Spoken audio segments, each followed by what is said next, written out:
Kailash Chandra transcription number 2. Get ready. 5, 4, 3, 2, 1. I should like now to make a few observations on the budget. This budget marks a turning point in the history of our country.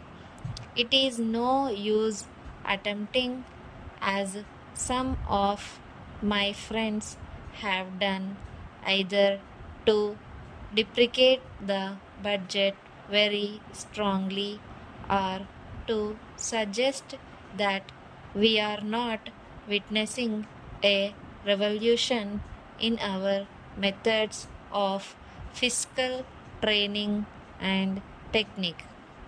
I want it to be quite clearly pointed out to my friends that we are now facing the lean years of Indian finance. Hitherto, we had revenue surpluses which were a form of public saving and which were meant to be utilized for capital development. Hereafter, this form of revenue surplus would not be available. We have therefore to find out ways and means of implementing our great program of national reconstruction at minimum cost.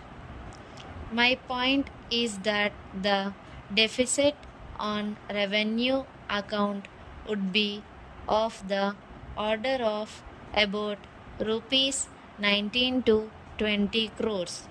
Here, let me point out that I do not agree with those of my friends in the finance department who have attempted to suggest that rupees 9 or 18 crores which are obtained from Pakistan should be put to the revenue side of the budget. They are to be put on the capital side. But that does not seriously alter the trend of my argument. What I am suggesting is that we would have to be prepared for a deficit of a much higher order even on the revenue side. That itself should make us realize that there are very many problems which we have to face and that we have to undertake ways and means of increasing the resources of our country so that it might be possible for us to have a greater amount of surplus or a greater amount of public saving for the purpose of financing capital development. The finance minister, in the course of his speech, Mr. Deputy Minister pointed out that the deficits during the past 2 years were of the order of rupees 83 crores.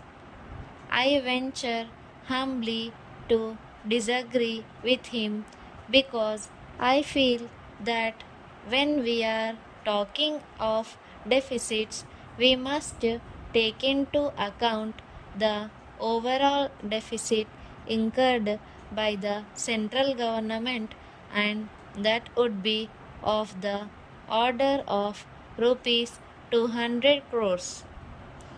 During the years of relatively light expenditure, we had shortfall of about rupees 200 crores.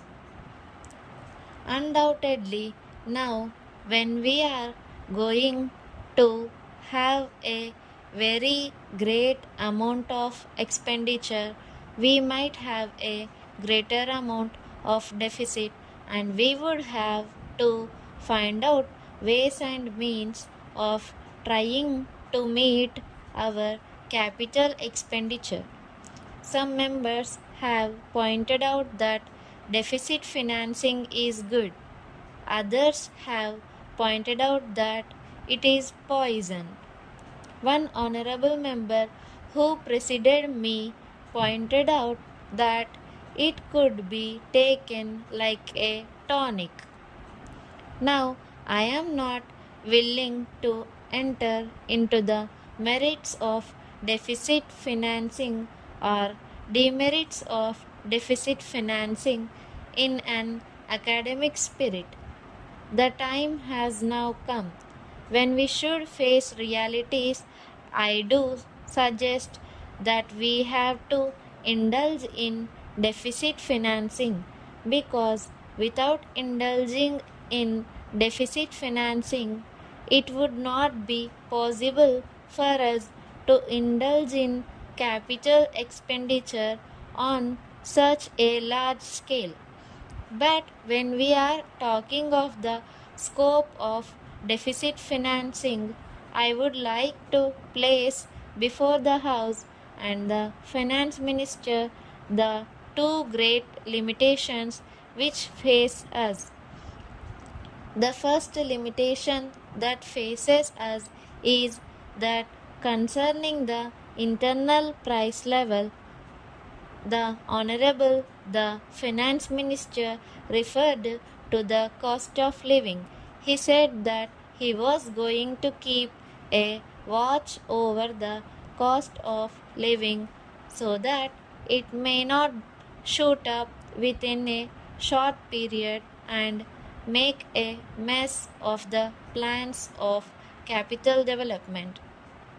But there is another limitation which has also to be borne in mind, a limitation which has not received as much notice as it should have done in all the discussions that have taken place on deficit financing. That limitation is the external limitation, or the limitation which arises on account of our balance of payments position.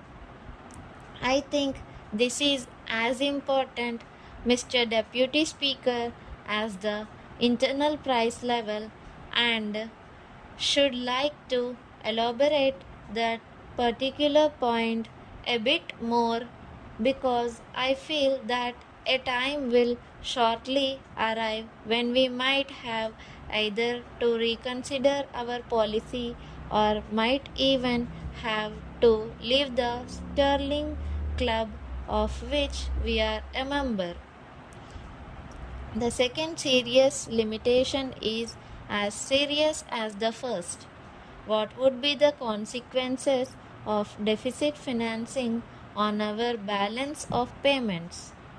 The Finance Minister, in his budget speech, points out that so far as the balance of payments position is concerned, they have now, whether it is by accident or design, a favorable balance, and they have contributed about rupees 63 crores to the dollar pool during the past 6 months.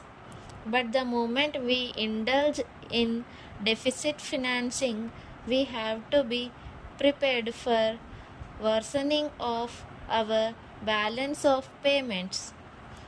Thank you for watching. Subscribe for more shorthand dictations. Like and share this dictation and comment your doubts below. Thank you.